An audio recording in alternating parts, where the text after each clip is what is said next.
Good evening. I'm going to open this hearing of the Zoning Board of Appeals this evening at 8:38. 7:30. I will be sitting in as the chairman, since our chairman is absent, vice chairman is absent, and I'm Marion Callow, the secretary, so I'll take the seat. So I'd like everybody to introduce themselves, please. Andrew Monroe, alternate. Ryan Condon, alternate. Mike Pinto, alternate. Dominic Benicia, member. Ben Maini, member. Okay. I'll read the notice of the public hearings. Zoning Board of Appeals, Monroe, Connecticut, notice of public hearing to be held on July 11, 2017.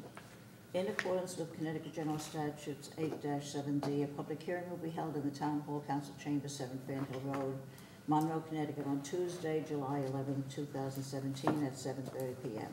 or soon thereafter, concerning the following. ZBA-2017-02, file 1390, 575 Monroe Turnpike, Assessors Map 50, Lot 60. Zoning appeal due to the non-action of the zoning enforcement officer regarding an application request for certificate of zoning compliance. Complete details and copies of all related materials associated with the above matters on file and available for viewing at the Monroe Planning and Zoning Department offices. Published in the Monroe Courier twice, Thursday, June 29th and Thursday, July 6, 2017. A second public notice.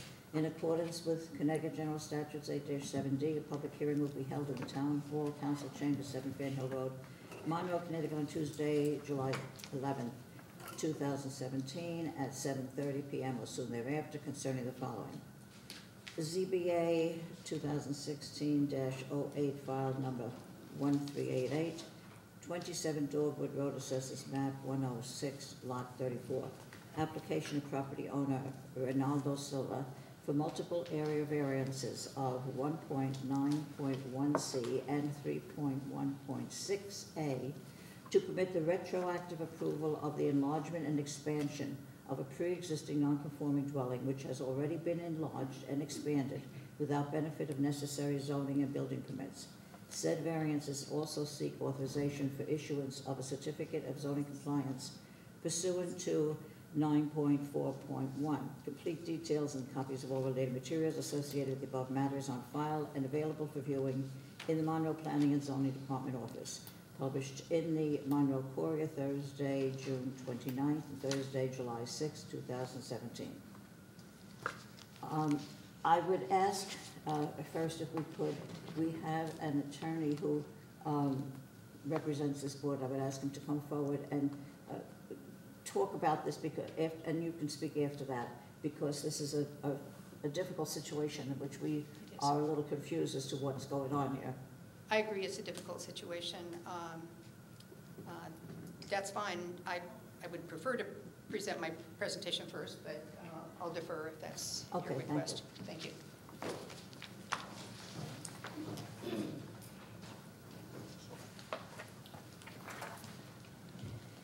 Good evening, members of the board. My name is Pete Gelderman. I'm with the law firm of Bircham, Moses, and Devlin. We were asked by Jack Fraccassini to kind of step in and advise the board, and will in this particular situation, because it raises a couple of issues that are somewhat unique. Just so the board knows, I act as the zoning attorney for the town of Westport, town of New Canaan, town of Wilton, town of Easton, town of Madison, and help with other towns that our firm represents as well. So, and I've been doing zoning stuff for about 35 years. I know Attorney McTaggart is very experienced, and she did, I think, a terrific job putting together the package that she wants to present to the board tonight. But there are, I think, 3 things that need to be resolved before you get to the merits of the application, or the appeal, really, that she's made before you. The first has to do with whether or not the decision, whether or not the appeal is an appeal from a decision order requirement of the zoning enforcement officer. As I understand it, back in November of 2016, an application for zoning compliance was filed, and no action has been taken on that particular application. So I did a little research with respect to what the effect of non-action is, and there is some case law with respect to that. Most of the cases, none of them are precisely on point or precisely on all fours with this fact pattern, but essentially most of the courts have ruled that non-action is not an appealable decision. So the failure of a ZEO to render a decision is typically not an appealable decision. And there's a couple of cases that I can cite and get to you guys if you want it. The second issue deals really with timeliness. The application, as I said, was filed in November of 2016, and the appeal to this board, I think, was filed in May of 2017. Now, I know there was a letter from Attorney McTaggart in April of 2017 that indicated that if she didn't get an answer, she would consider that to be a denial, and I'm guessing she considered, and she put a 15-day kind of time limit on that, so I'm guessing she considers that to be the start of the clock. I'm not sure that's correct because the application originally was made in November of 2016. So it's been 8 months from that to this point in time, and call it 6 months to the time where the appeal was taken from when that original application was filed. And as the board knows, your appeals to the board from decisions, if this was a decision, are supposed to be made within 30 days. So timeliness is an issue.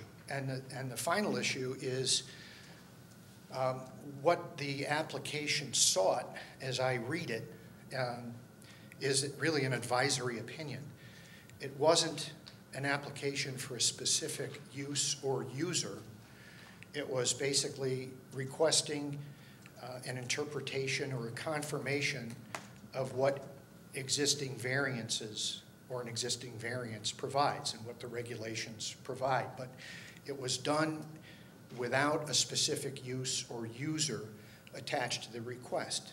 And the general rule is that advisory opinions are also not appealable to the ZBA. And there's several cases that cite that. So it seems to me, at least, that before the board deals with the merits of this application or this appeal, that it needs to decide whether or not it has jurisdiction or authority to hear this matter. Now, Attorney McTaggart hasn't, maybe she has, I don't know, but she certainly hasn't heard any of this from me until tonight. So it would be unfair, I think, to make any decision based on what I'm suggesting to you without giving her an opportunity to do her own research and make whatever arguments that she thinks are appropriate to make to counter what I'm saying here tonight. She may be prepared to do that tonight, I don't know. But if she isn't, then I would suggest giving her the opportunity to do that, continuing this for a month to let her do whatever research she thinks is appropriate. Because I'm not sure it's necessary or it's appropriate for the board to hear the merits of the appeal and hear all the background and the merits if the board doesn't have the authority to act on the appeal. So that would be my suggestion. Obviously, this is that until those issues are sort of dealt with as a preliminary matter, it's kind of like subject matter jurisdiction. If a court doesn't have subject matter jurisdiction, it can't act. In cases, once that's raised, if it's determined that there isn't any, the case is dismissed. So this is kind of tantamount to that, whether or not the board has jurisdiction over the subject matter of this appeal. So again, the three issues are, was there a decision that is appealable? Was the appeal timely filed? And even if there was a decision, was it advisory or specific? If it's advisory, typically there's no right of appeal. So anyway, that's that's basically, what I have to say, and I can certainly provide Attorney McTaggart with any of the cases and background and so on and so forth that I've kind of put together in researching this. But again, I certainly don't want a decision to be made by the board without giving her an opportunity to respond to those issues. And as I said, maybe she's prepared to do that tonight. I don't know. But I don't think it would be fair to say, oh, we don't have jurisdiction based on my advice, and not hear it until she has a chance to Thank you. argue. Okay. Thank you. Board in agreement that we should ask the applicant to make a presentation, and then we can decide Yes. what we're doing? Yes. Okay, thank you. If the applicant can step forward? Thank you. I'm Gail McTaggart. I'm from the law firm of Secor Cassie McPartland, and I represent Carolyn Green, the property owner on this property. I've also been practicing law for about 36 years, and I represented many communities, Southbury, Middlebury. I do their land use appeals to court. I'm the town attorney for the town of Roxbury, the town of New Fairfield, and numerous communities. I also sit on the executive committee for the Planning and Zoning Commission, and I just say that so you know that I am a serious land use attorney. I'm not just here on a fluke. In all of my years, this has been the first time I've ever had a situation where we could not get an answer on a question that's asked, and I don't agree that the question is advisory. We're asking if an office business use based on a variance that was granted in 1973 is permitted under that to give a certificate so that the property can be marketed. I'm going to respond, I think, first to your council's comments, and then we'll see whether we need to go ahead and talk about this on the merits or wait to respond further. The first concern that your council has was that there's been no action. There has been no action, but a certificate of zoning compliance that doesn't involve a site plan, because there had already been an approval for this with a site plan, a plot plan that was done at the time of the variance, does not, under the statute, have a deadline for the decision to be made. So we started in November. Actually, we started 2 years ago trying to get a decision on this. And we thought we had reached a decision. We had put together a letter that said there could be business or professional offices on the property. Carolyn Green tried to market the property that way, and then an application came in, or a prospective purchaser came in, went to the land use office, and was told that business can't be there. And that business was an alarm company, a specific situation with an alarm company that had just a business office. That's all they were doing there, no operations. Historically, this property had been used for insurance office, real estate office, dentist office. Mrs. Green's husband occupied it. In those cases, letters were written by Mr. Tuba, who actually came to this zoning board of appeals to confirm that the zoning variance runs with the land, that it's not specific to any person, and that at the time the regulations at the variance was issued in 1973, what that variance was for was to allow more than 25% of the residents to be used for the business use on the property, and for it to be used by the business use to be by a non-resident. That's what it was for. It didn't limit the kinds of business offices, and the regulations in 1973 didn't have any words about recognized professions. There had been those words in the regulations before. They have been taken out in 1973, so in 1973 it was there. So what happened is, we thought we had reached an agreement. We had met with Mr. Agresta. 2 times the applicant, or the owner thought she was all set. She went out to market the property. Prospective purchasers come in. They're told one time, and we have a copy of the letter, that was sent out saying you need to get a variance. Another time, they were told they need to get a zone change, and she loses the purchasers. And she's been trying to market the property for 6 years. And each time it's been an office use. It's a small property, about an acre. So there's more detail on that. But what happened is so that we finally decided to come in for a certificate of zoning compliance for a use. All over the state, municipalities, when somebody comes in and says the use is business office, general business office, have been able to say, yes, you can do that, so you can go ahead and market a piece of property. That's what we're asking for. We think it's specific enough, and we think it should have been done. The timing of the appeal was that we tried to get onto the agenda. We watched the agenda. We sent emails requesting that we get on the agenda.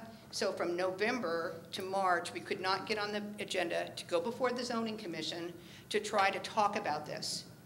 So we spent that time, and with no limit on the time for action, there is no deadline that we had to meet to do that. So we could not possibly be late, because that whole time we were trying to get a decision out of the zoning officer or even the Zoning Commission. The zoning regulations say that a certificate of zoning compliance can be applied for use, and that the zoning enforcement officer will act on that, or the commission can act.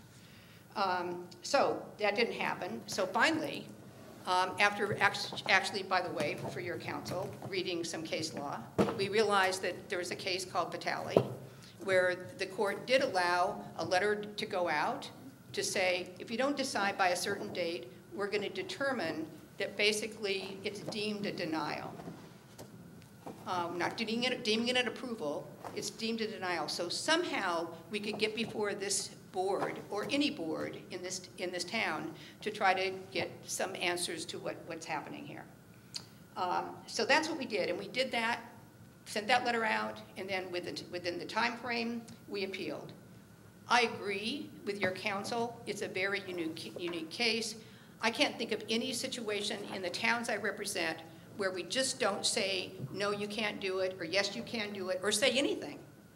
I mean, we don't have a letter to these requests for the certificate of zoning compliance saying anything, either from your town council, or from your zoning officer, or from the Planning and Zoning Commission in its zoning capacity.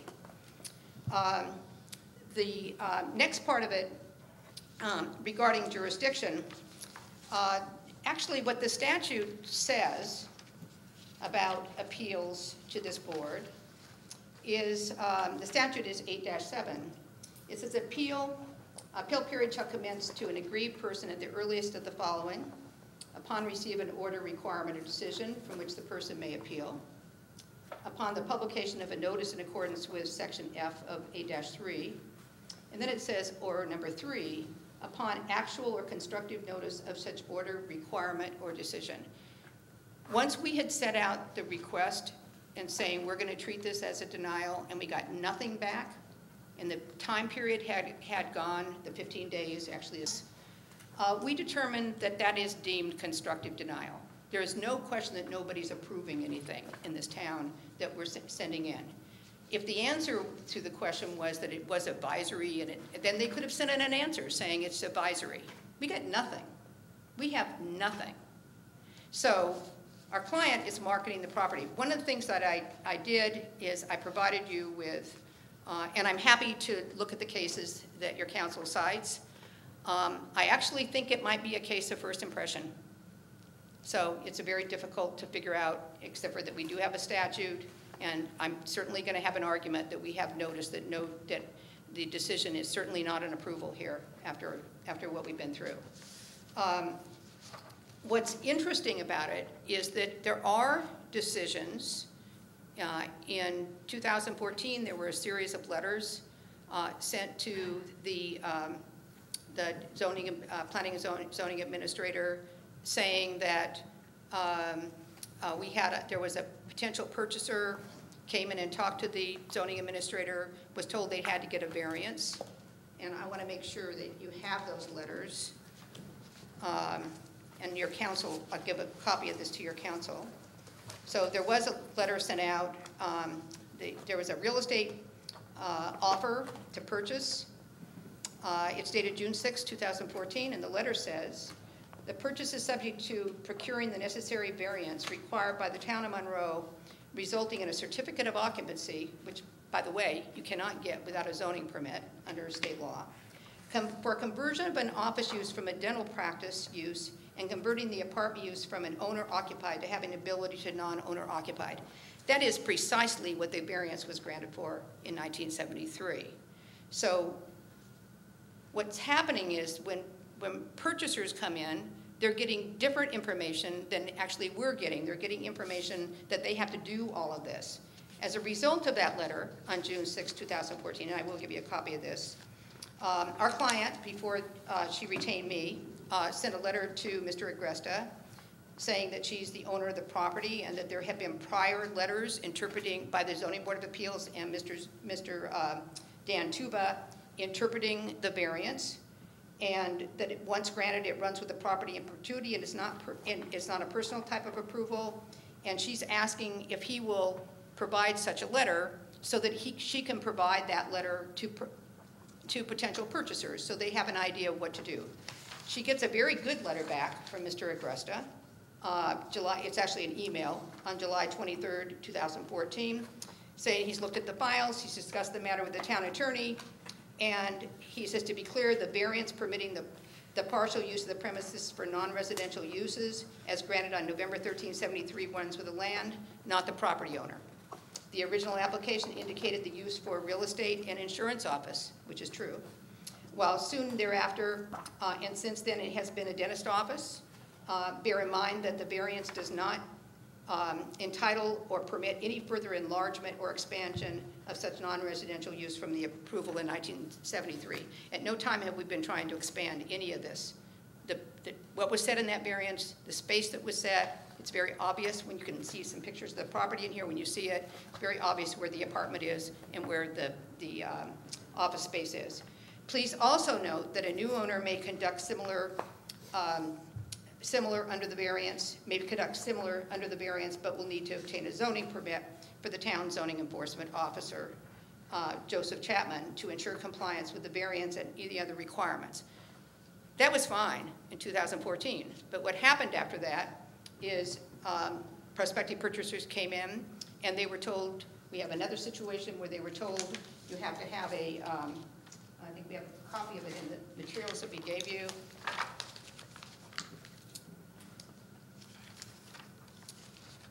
So we can find it. They were told that they could not have the use that was just a business office. The concern was that it needed to be a recognized profession of Mr. Agresta. There have been regulations requiring that earlier, but by 1973, those were gone. So what's happening is we're getting a verbal response to prospective purchasers that is not in sync with the letters that were issued. When I got involved, I suggested to the client that we sit down with Mr. Agresta and try to sort this out with he and their counsel. We thought we did that. We have a letter that we worked with Attorney Fraccassini on. That letter also agrees that you can have non-resident business and professional office use by a non-resident of the property. And then when that non-resident business use came in, the people were told that they couldn't do it and they lost a sale. They had a contract. We thought we were all set. They had a contract. The contract couldn't carry out. The people that were going to buy the property are still interested in the property, and we haven't for 1 year been able to get a response so that we can do this. We did send a statement of use to the zoning office with a complete statement of use from the buyer saying what their use would be, and the response wasn't to us, but we got no approval. We have no approval on that. So we're frustrated beyond comprehension because the doctor has retired. He'd like to sell his property. It's in a sort of a transition zone where there's commercial businesses and some not. There's no change, 58 years the property has been used this way, and now they can't sell it to do the same sorts of things that have been happening. The property did go from real estate, insurance, dentist, all of those different kinds of uses. The law in Connecticut is that when you try to figure out if a use is the same, is you look to see whether it's a similar use, how it's known in the neighborhood, what the impact is on the neighborhood, those kinds of evaluations. So I disagree that our appeal is not timely. I think there is a basis for this board to take jurisdiction. What I'd really like, if we're going to spend a month looking at opinions, is I'd love to see if we could get a decision from the zoning officers so we wouldn't have to be here. That would be fabulous. If it's a denial, then we can come to this board, and we don't have to have all this legal discussion that we're having. It's just unbelievable that we can't get this done. The use that we've asked for is general business use. We want to know if we can have general business office use, and if we can get a certificate saying that use is there. It's common for municipalities, land use offices to issue those kinds of decisions so that people can market property and know that we're not misrepresenting what we're marketing. And so that's what we said. I want to put onto the record this letter. And also, I'm hoping everybody has our complete packet. If anybody doesn't, I have extras. Everybody has it? Does anybody need it? I brought some extras. I'm going to provide this to you. How do I do this? Shall I do it through you, or I'm going to pass it? Do I have copies for them? Yes, I do.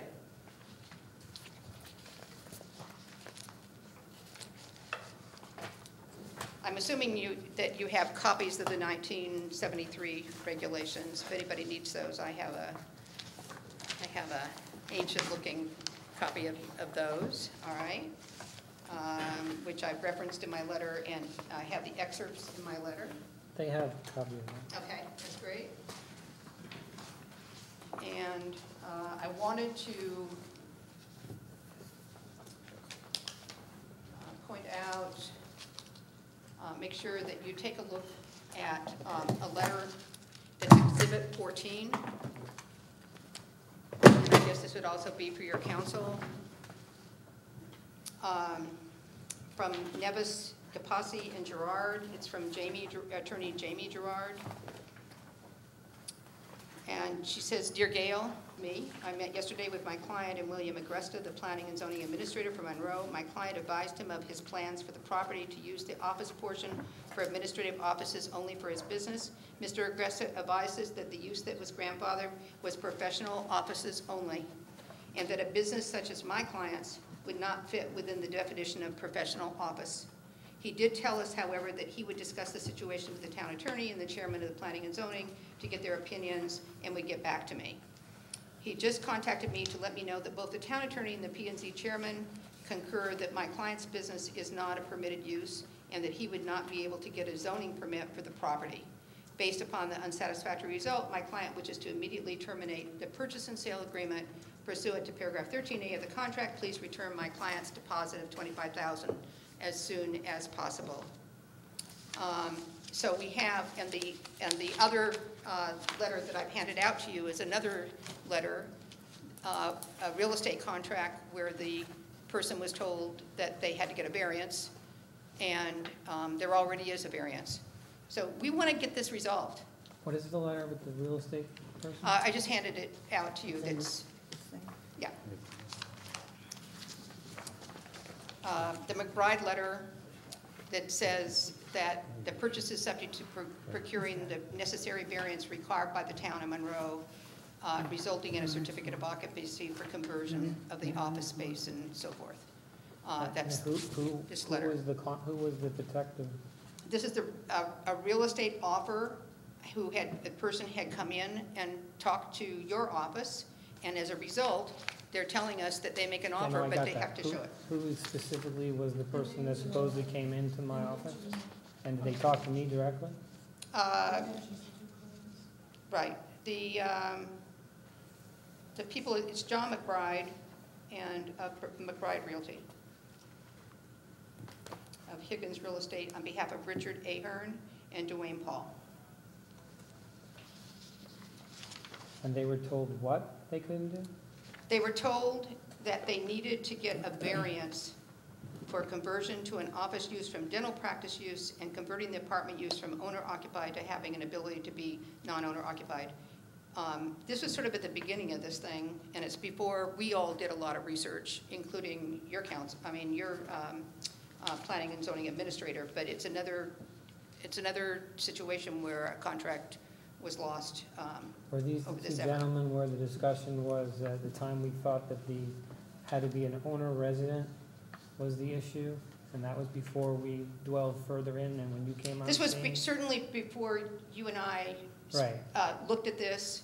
And we told Spent a lot them- of time yeah. talking about it. There's no question, and actually, your letter at the end of this, in 2014, I think should have resolved it. Your email should have resolved it, that is attached. It's accurate. They did not pursue anything past the conversation with me, and I think it was unresolved at that time of whether the non-resident part actually was valid, because it's not really clear that variance 311 does that, other than Mr. Chittick's letter. I disagree. And that was confusing, and we also, I believe, told them that no one was gonna do anything about that. And they may have decided on their own that they didn't wanna go forward, so, I mean, I wouldn't rely on It's our- pretty scary for a purchaser that's going to start a business to come and start, even if it's a small business, which this is, very small space. It's pretty scary if they're going to buy a piece of property and move their business in there to not have a sign off saying that this kind of use can take place. And what happens is when they go to get financing, they won't be able to get financing if they can't get that kind of competence. I'm a little confused as to the status of the building. It was the business was the non-resident, so there was a residence there and somebody was living in the building. There's an apartment It's an apartment. in the Anyone living building, in and the variance in 1973, and I don't think there's any question about it, the variance in 1973 allowed two things. It allowed more than 25% of the house to be business, Right, and it allowed it to be by the owner to be by a non-resident. right. So the apartment could be rented out to someone, as Okay. it was for many, many years here. Yeah. Mhm. And is now. Okay. Okay. What they can't do is sell the property for the business side, get the business side of it. They've had, So you are asking for, aside from the fact that our attorney brought up about whether we actually have jurisdiction or not, Mhm. the part that you're talking about is what type of business can go in? In other words, you're saying it's a business zone, so I- any business at all, like a a casino? general business. business office, just a business office, computers, That's not what computers. a Yeah. business office is. I'm sorry, it's a general business office that we've asked So, or for. what our regulations list different kinds of businesses? First and of all, different kinds of it's- zones? Let's be clear, this is a residential farming district. Yes. This is not a business district. Mhm. This use historically has come under a regulation of the sort of a business home occupation section of the code for a residential district. The variance number 311 isn't quite as clear as you make it out, but let's for argument's sake say that it allowed a bigger than the 25% that the home occupation limitation would be for that office, because it's supposed to be accessory, and it allowed a non-resident. Let's take those two things away for a second. That does not open it to be any business in the world. It's still limited under the fact that it's a business of a home occupation sort that falls in the residential district. It's not the same thing as what the uses are in the B1 or B2 district. The other thing I'd like to point out, the Planning and Zoning Commission has absolutely no role here. They do not issue zoning certificates of zoning compliance. There is The zoning enforcement officer nothing does. in the zoning regulations that gives them that authority. In fact, they delegated that solely to the zoning enforcement officer. With regards to the other two that came in, the alarm company came in. The alarm company is not viewed as an office. It's viewed as a contractor building trade, which is allowed in the B2 district. That was further confirmed when that entity came themselves to the Planning and Zone Commission for general appointment on a different property in the B1 district, which they sought to put their business there. The Planning and Zoning Commission told them they were not permitted in the B1 district, they were permitted in the B2 district. With regards to the next inquiry was a medical doctor. The medical doctor inquired about the premises and indicated she wanted to use the entire premises for the doctor's office. That is not what the variance Yeah, allows. we're not raising her. That's, issue. well, I'm just giving you Yeah. those are the people who've come. No one else has come to us. Well, what we have here is a situation of, do we have jurisdiction? And he's raised a lot of issues that you Right. might want to look into. That's right. Do you think, and I would ask the board whether we should say, continue this hearing to next month, in which time you can answer his specific questions and, Only if your meeting is after August 17th. so it wouldn't be a month, it would have to be, Yeah, it going will into be. September then. It Does will that present a problem? Doesn't depend for me. No, I mean legally about We continuing can for that grant an length of time. extension. Huh? We can grant an extension for that Okay. purpose. And I would like to talk to your council, Yes. and I'd like to see if we can sort it out. I mean, Right. the best thing would be to see if we can get it sorted through. Question, do we have to open up the floor to anyone else that wanted to speak? before Well, we, Before we go there, I just want to have more information.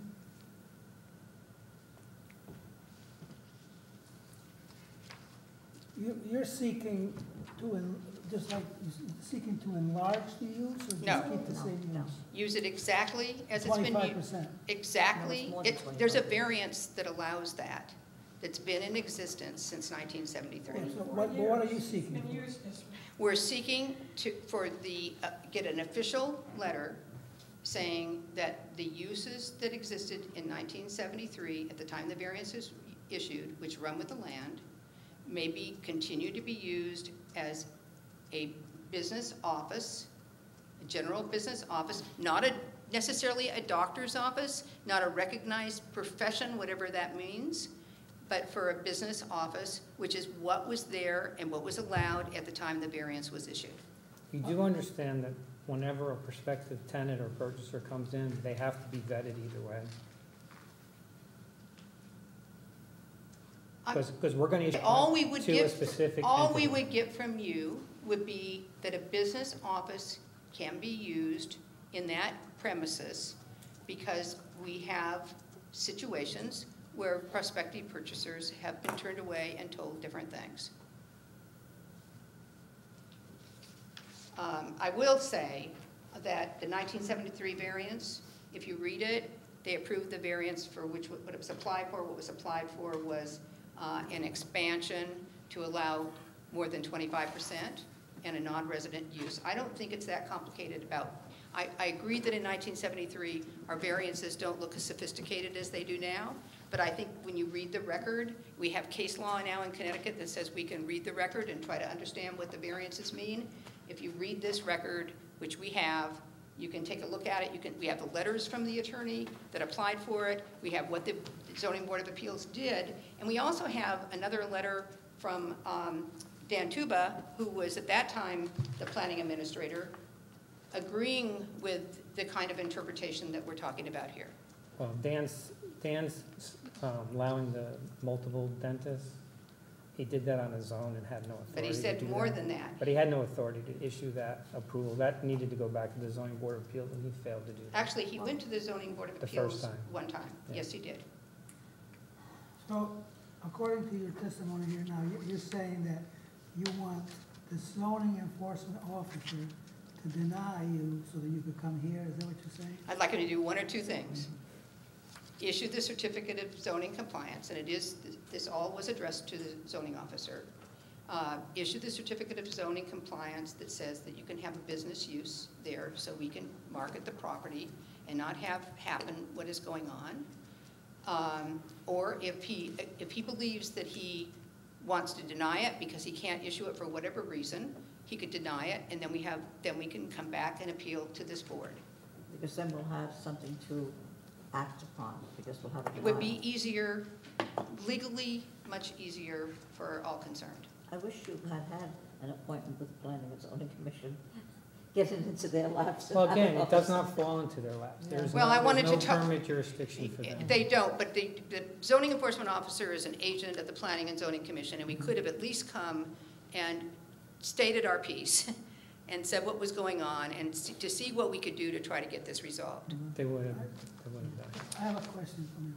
So if they keep the percentage of residential intact, and they still keep within the regulations of the business allowance, what kind of business do we allow there?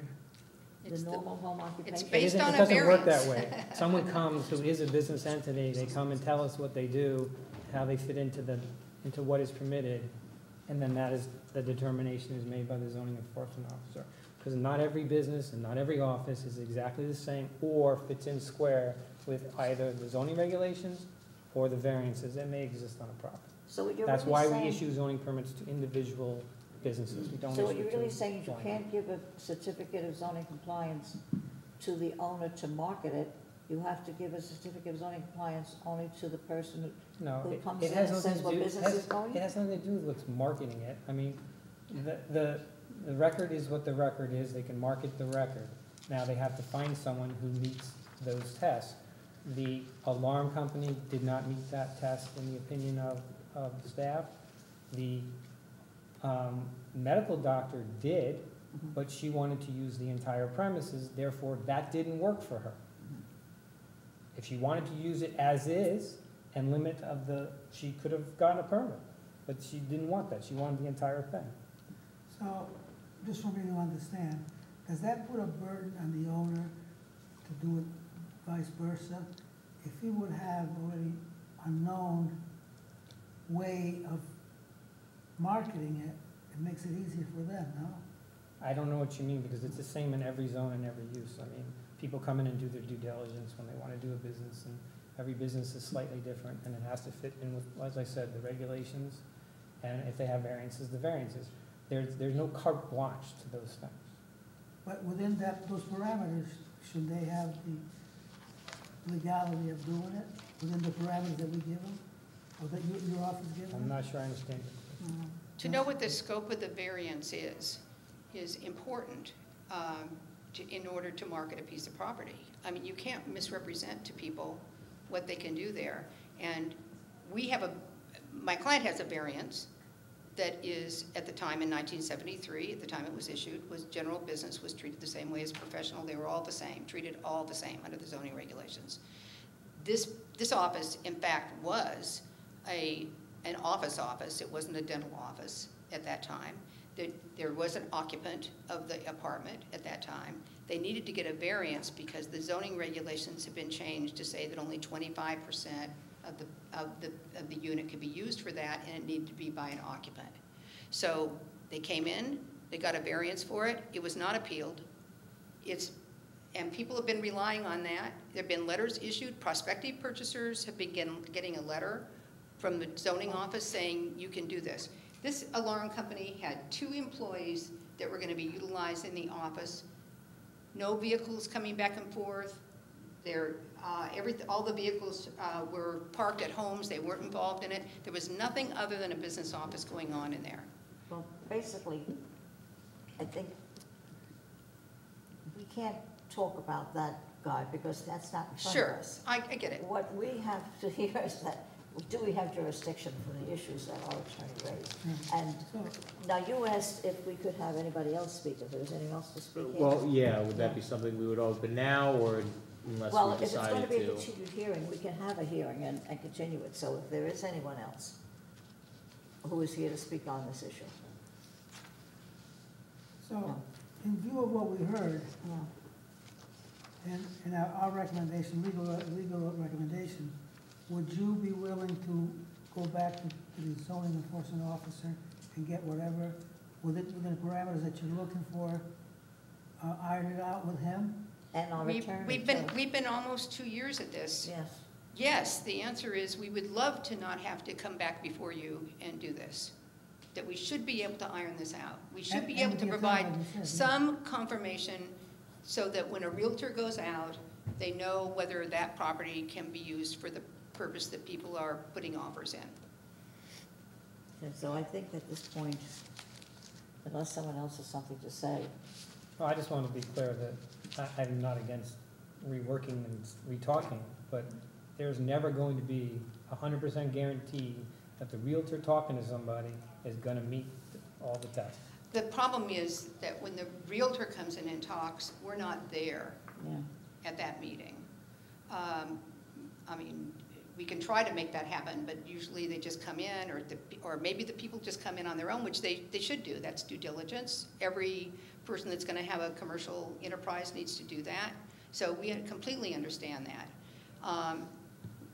If we were to say an office with computers and secretaries and staff that have, just an office use, and be assured that if I have an office use, that we know we can tell a realtor that works for this piece of property.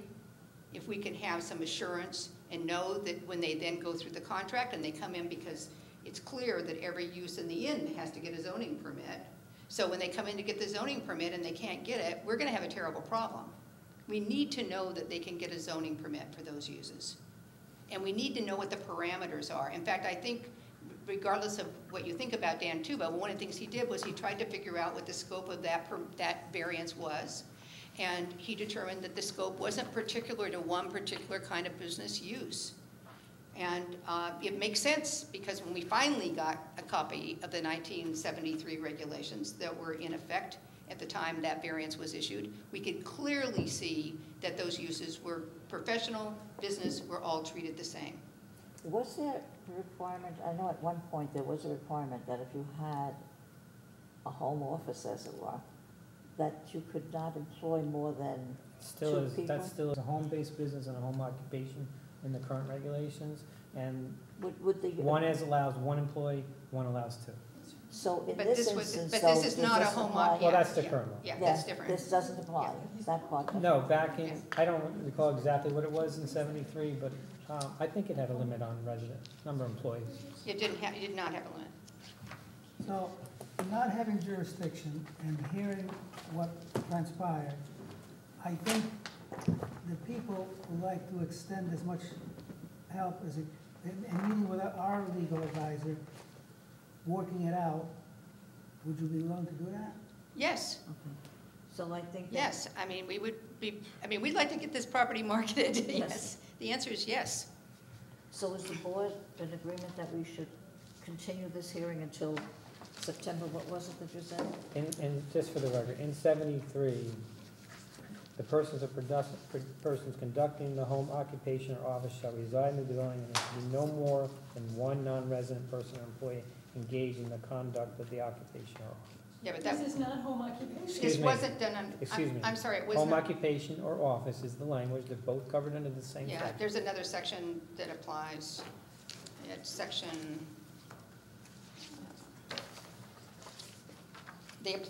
what they applied under was not that. Well, they both fall under the same section. No, the section that's limited was expansion of a non-conforming use, and the non-conforming use was that they had a non-resident office. The That's insurance right. company That- had. that means they were that- not according to It was this section section. 2.3, I Right. think, of the regulations. Right, well, it didn't give a variance to have more employees. Well, we Well, can, Dr. Gomez had yeah. 2 employees. I'm saying what the Yeah. regulations say. What happened in the real life is different than what the regulations say. Well, again, we're in agreement that we should continue this? Yes. Now, I have a question though for Will, real Yes. quick. Is it within our purview to request or maybe send a formal letter to this CEO to make a decision on this for them, whether it's a denial or an approval No, between you no, now can't we and then? don't, mandate we him to can't do tell anything. We him what can't. to Okay. do. And he's right there, it's Joseph Chapman. Yeah. Hi, Mr. Chapman. Um, Just curious. What your role under appeal would be if there is a decision order requirement and there's appeal related to it and it is timely, your role is to determine whether to affirm or reverse Yeah. his decision. But at the moment, nothing's been You cannot really compel him decided, to make so, him do so. okay. Yeah. All right, then I would say that we would continue this hearing to sometime in September, and we'll have to see a date that would be good.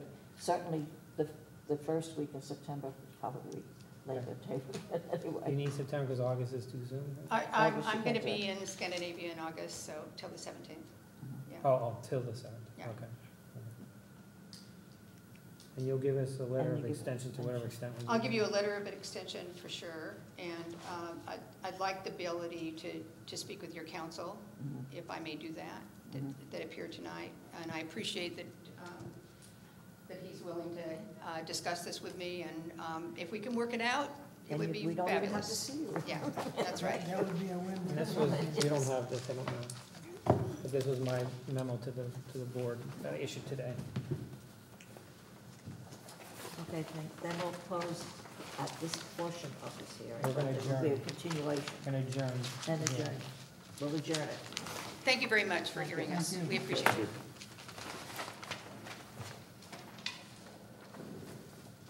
All right, so now we've been here the second application, which is on, Gilgit Lane, is that what it is? Dogwood Road. And Dogwood. The applicant here.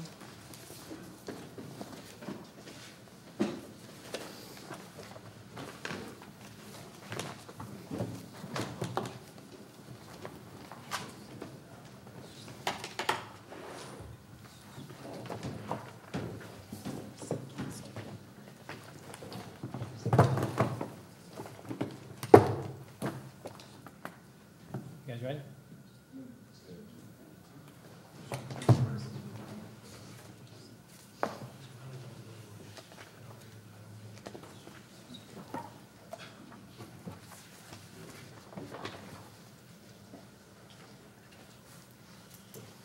Good evening. It's good to see you all again. My name is John Madzula, and my son John also, the attorney. John, before you, I just want to note for the record, we have Exhibit 1 is the zoning variance application, Exhibit 2 is the plan set, Exhibit 3 is the town plan memorandum, and Exhibit 4 tonight you handed in the green cards, correct? Yes, sir. Thank you.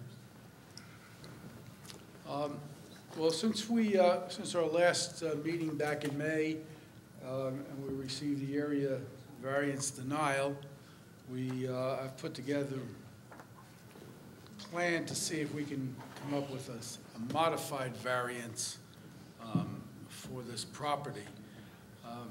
We had some setbacks, east side, west side, south side. We had lot coverage, and what we've done is we have, I'll show you here. We have, number one, reduced the setback from the rear here for this porch by cutting half the porch, and the setback would then be 25 foot from this porch line to the property. In the front, which is the south side, we were eliminating the deck completely with the stairs, and we're going to, your code allows a platform and a set of stairs down, so we're encroaching about 5 feet into the setback line, which is legal by your standards. And we have modified the site plan so that we have reduced a substantial part of the parking area. So we've gotten our coverage down now to 12.9% from the 15 that's the maximum allowed. And we are still requesting that the existing house, along with the roof line, remain, and we can get an approval for that. We have, I guess, hopefully complied with the requests. We still have one other item which is working on, is the septic system. The owner had contracted with a contractor who was to begin the work the beginning of June. Contractor never showed up, and now he since has contracted with Epifano and Sons. He signed a contract about 2 weeks ago, and they're supposed to go in there this week to do the testing. They have been in touch with the sanitarian, and they're going to figure out what what the system as it stands can sustain, whether it's a 2-bedroom or 3-bedroom. And then whatever we have to do, we will increase it to a 3-bedroom system. If you have enough. Yeah, if the Soil capacity there. activity, So, right, yeah. so one of my requests would be that, you know, I don't know if you do this, but a condition of the approval could be that if we have a 3-bedroom house and we can't match it with the septic system, we get that denial, so we still just would have a So 2-bedroom. the sanitarian has been made aware of the septic. Yes, sir. They're going to be getting some kind of a plan from the septic They're people. supposed to get together next week and do the testing or whatever Okay. the sanitarian is setting up as a program. The question remains, is it a 3-bedroom house, or with the way you finish the basement, is it potentially a 4-bedroom? Well, I mean, you got a I full guess- bathroom I down there, guess you got could say- part of a kitchen, and you got a nice finished area. well, it's really not, I mean, you can't consider it a kitchen, because a kitchen, definition of a kitchen is if you have a range, then it becomes a kitchen. If you Yeah, have a I know. refrigerator, if you have a sink, it could be any room in the house, so it's Yeah. not really, Moving in with a microwave, well, I mean, there's a lot of an things that could happen. but we- electric hot plate, et cetera. But, you know, as far as, you know, is it a 3-bedroom, it could be a 5-bedroom, gosh, you could put beds in any room you want in the house, but how do, you Well, know, the fact that that's there's not a what we're full after. bath down there, and you've got an extra sink, and you've got the refrigerator, and it's finished, the whole place is finished off, it Well, begs I the mean, question. you know, how many homes, maybe even some of you people have, in a basement, you have a bathroom? If you have a full bathroom, a closet, and the doors are closing of a certain dimension, they're deemed bedrooms and they require a There are septic. no closets, there are no closets in I this get that. basement. There are those features that could do that. The concern I think Marion's raising is that it's actually more than concerned about being a bedroom, it's more concerned about even being a second dwelling, a second apartment. Those issues have to be vetted out through zoning. I think you have bigger issues right now to deal with, which is your setback issues. Because you've got to get health department approval, you got to get zoning approval, you got to get those approvals in order to occupy with or without these variants. So I mean, that's something that has to be dealt with in a different way. I don't know if we need to belabor that so much here. Okay. I don't know if you were done, but I just want to recap here to understand clearly. You're taking away this portion of the deck. Yes. Correct. So this portion of the deck, which is existing or is built, is within the setback area. So that you can That get is the with, variance. that doesn't need a variance because that's within the setback. Okay, So they're eliminating the part that would have needed the variance. okay. You're maintaining an existing house that you took the screen porch down and you built up and so it raised the roof. So you need the variance for that part of it. You need the variance for this back deck Because that's the means of egress out there. and these side decks too, is that what you're saying? Yeah, because that's well, as you can see by the photographs we had last time, that's all rock Yeah, okay. outcroppings all down the side. Okay. We need- Right, and you also need a variance for the front deck, even though you reduced substantially, because the only thing that can encroach into the setback are the uncovered steps. Correct. So for a portion of the deck and this, and what is the dimension from this corner to the setback? Which dimension? The deck, the platform itself, The portion? is 4 feet So 4 feet from here to the steps? to the steps. Right, so if you were to hit the setback, it'd be 2 feet, which is like a useless thing, so. Mhm. Okay. Mhm. And then the steps themselves are 3'6", so Right, the I actual get it. projection is 7'6" I get it. total. So, Is this one here, is this what you're talking about? yeah, That says 60, oh, it says 6 feet? yeah. On the plan I have in front of me, that's 6 feet. 6 feet. Oh, wait a minute. No, it's 4 That's feet, 6 inches. 4 feet from No, no, 6 inches. 6 feet, Yeah. oh, that's 6 inches. 6 yeah. inches, 6 6 is inches, yeah. Yeah, okay, Yeah, 'cause this is 7'6". yeah. So that's half of that. Mm. Okay.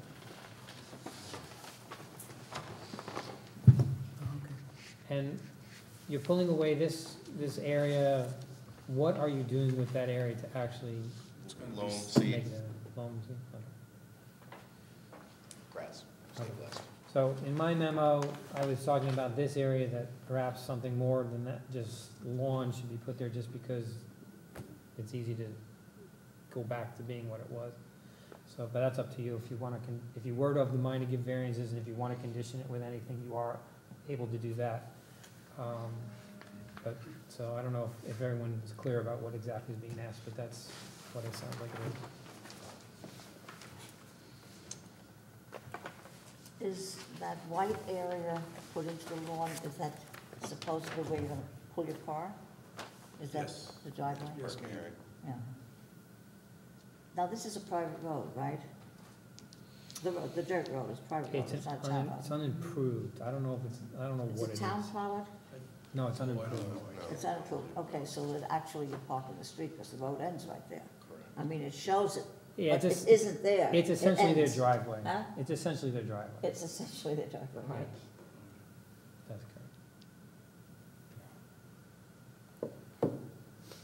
Now, you're saying that you need that back porch because you need two entrances and exits, but you have the basement exit, right? Wouldn't that suffice for the two? Well, you need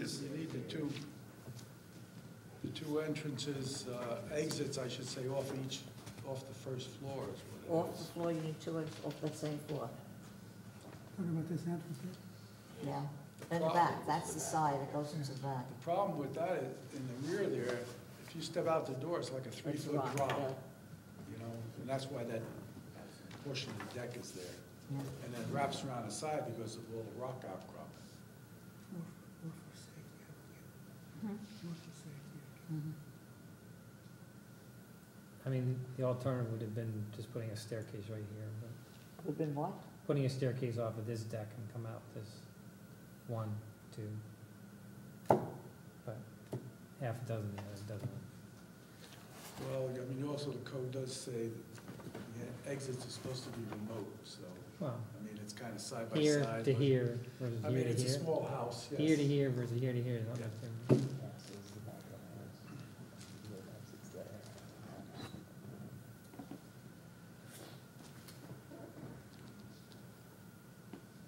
So Is there we an have- exit in the lower level, underneath where the Yes. screen porch was also? Yeah, Yeah, there's a sliding door, Okay, so there's 3 exits to the house currently. well, 2 off the first right and 1 off the basement. Gotcha. You just see. Roughly right in front of Is the that it? black car, yes. That's a slider? Yes. Okay. And that's the front view of the house right there? This is the Yeah. front, yeah. That's the front, okay. This is over here behind the staircase. Gotcha. And that's all gonna be gone. Wow, reduced. Reduced. Reduced, okay.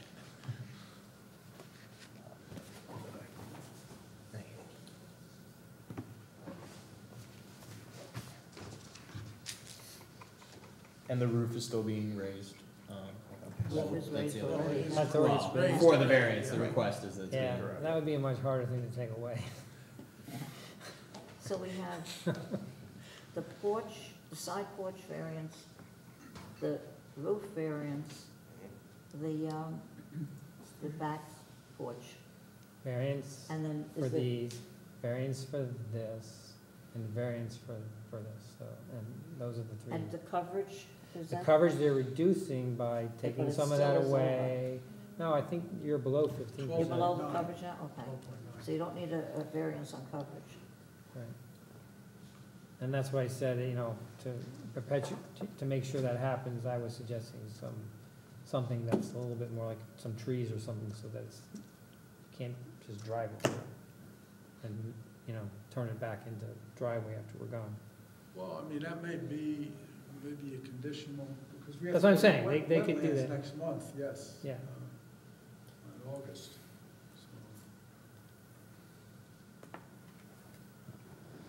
Yeah, because actually, all of this is subject to the inland wetlands as well. They didn't want to hear our application until they knew where we were going with your commission. Any questions?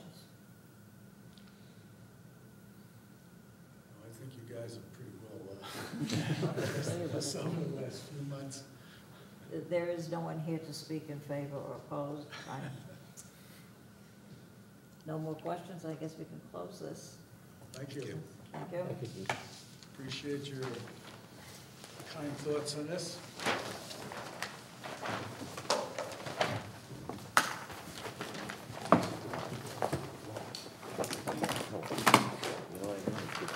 We have some minutes that we need to Good night. approve, over here someplace. Oh, my God. I'm on one, I know they're here. Oh, there are changes to it? You need a minute? It's over here. Okay, we could go to our minutes, May 2nd. Anybody have anything about the minutes? I do. About the what? Minutes? The minutes? Yeah, there's an error on, the second vote. It says that, it was 5-0, but it was 4-1, so it needs to be amended. It has the names, the ayes and the nays, but just Yeah, the I got it. number. It says 5-0 as opposed to 4-1. Thank you. Yeah, also on the first vote, it has myself as an aye. I wasn't seated for the meeting. Yeah.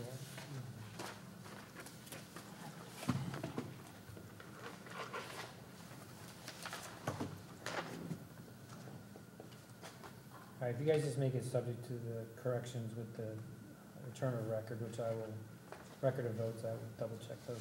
There's just a slight thing to do on the second page, right after the, the first full paragraph, right after you find those little shots. And it said, the board inquired if any further inspections have been completed. Mr. Mazzullo responded that they had not been, but it doesn't, you don't mean that they had not been. They had not. They were awaiting decision of the board. The not been sounds differently than they had not. How about we just put the word because? They have not been, because Okay, they were awaiting decision or something, because they were awaiting Yeah. decision of the board. Does that work? yeah, they had not, period. They had not. They had not, period. They had been awaiting. Right. Okay, Okay, you just have to put a period in the they in I it. got it. With that, we move to approve the minutes as amended. All right. Dominic makes the motion, has somebody second it? A second. All in favor? Aye. Okay. So now we can, Okay.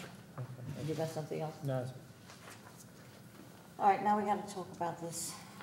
okay, we're gonna seat somebody for this? Yeah, yes. Yes. Who would be Andrew? Well, I think we have to,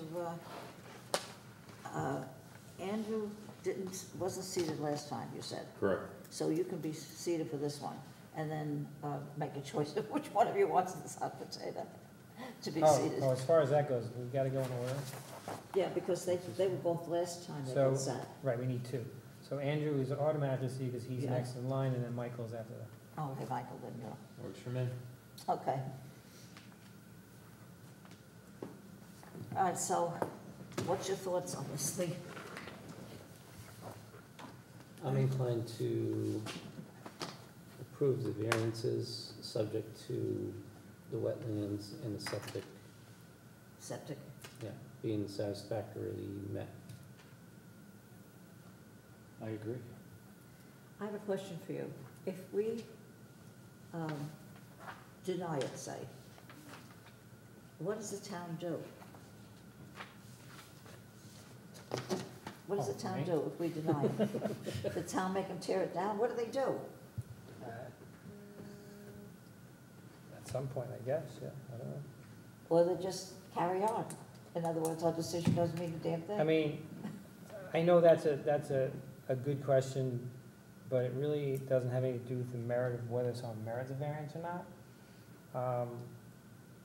They did it to themselves, so, I mean, I get it, I get the reality of that, but it really isn't a reason for or against. No, I'm just curious. Yeah. Well, a lot of things could happen. I mean, they could try again. They could take it down themselves, they could do nothing, and then the town eventually takes action. Depending on what they do, they could stop paying their taxes because of it, because we could kick them out of the house, because they don't have a CO, so they can get kicked out of the house, so obviously they're gonna stop paying their taxes, goes to a lien, town takes it over, you know, I mean, that's gonna take time, but, Yeah, I mean, no one wants to do those things, but the same thing is no one wants to also just say, go ahead, do what you want, and come in and we'll give you what you need. I still am stuck upon the fact that this is a self-imposed hardship. It's not a real hardship because, I mean, it's a hardship what he's got now, but they did it. They, you know, Yeah, they it's not did a it. hardship that came with the land or anything else, it's a hardship that they did. My opinion on this, we showed them that we meant business and they came back a couple of times. They did spend money on attorneys and an architect and all that. So, at this point, You're thrown in the towel. we might as well go and approve it and make sure it doesn't happen again. I would make sure that we can't. Oh, yeah, I mean, they did this overnight and They're out in Nowheresville, who even knew what was going on? right, you know. Is there any penalty phase, like you can assess a specific penalty for not? Well, there was under the variance, but, not the variance, under the violations, but that has to be taken beyond that, and part of that process gave them time to remedy it by seeking potentially your approval. So that's at bay. I don't know, Joe, you can talk to, well, you can't talk. It's still possible that they'll go back to the citation office, because that has to be closed out. And I'm assuming that, I don't know this for a fact, but I assume the fines may already be levied, and that the citation officer can collect the fines or can dismiss them. Usually they get dismissed when they find a remedy, but in theory, the town could assess those fines. Is there any way that you can keep tabs to make sure that this doesn't become an accessory apartment down there? And he can't talk right now. Current deliberation. Okay. I mean, obviously, we can do the best we can with that, but, you know, if someone wants to do something, they're gonna do something. The only way you know that, of course, is for the school board, but we're not Well, that, and we're not that reevaluation, investigative. reevaluation can do that too. Yeah. If you look at, you're right, he didn't get the proper approval, or he did self-imposed. I'm wondering if it's a little ignorance on his part, or if he did it deliberately, you know, if he did it purposely to do that. I'm not sure, I'm kinda Well, toss up on the that. key ingredient to that one, I mean, no one really knows for sure. Right, But if you look at the transaction cost between the guy who built the work and sold it to the current owner, the difference in value is $10,000 from what he bought it from the bank to what he sold it. If you see those improvements on there, that's not $10,000. That's a lot more than that's a lot more, $10,000. yeah. So who paid for that? Yeah.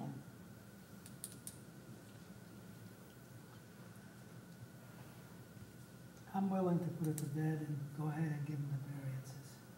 Well, there is a motion There is to a approve it, and it's been seconded.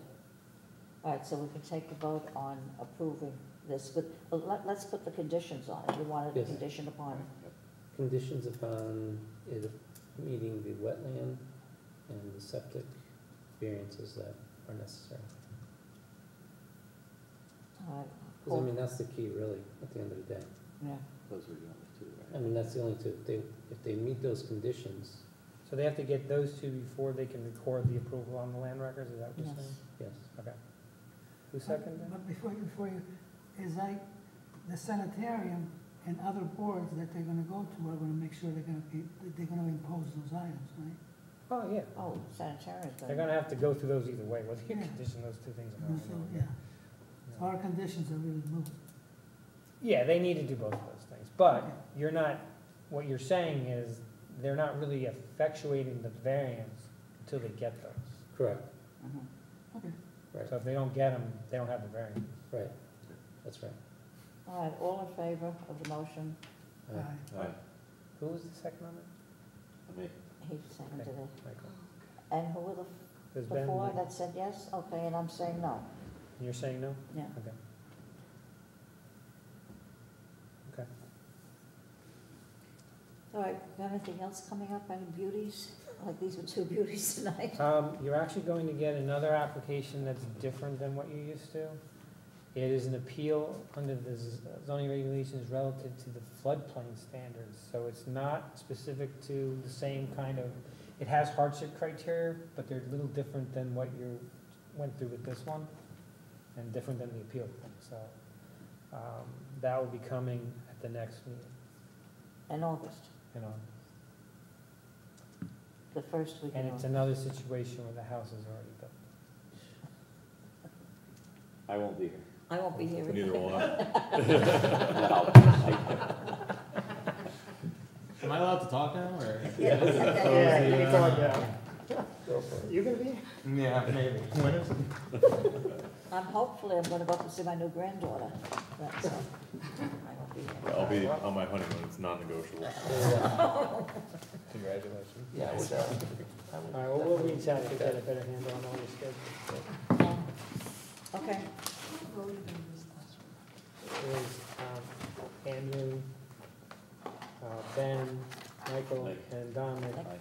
positive, and Marion, no. yeah. Are we good? A motion to adjourn? Yes. All in favor? All right.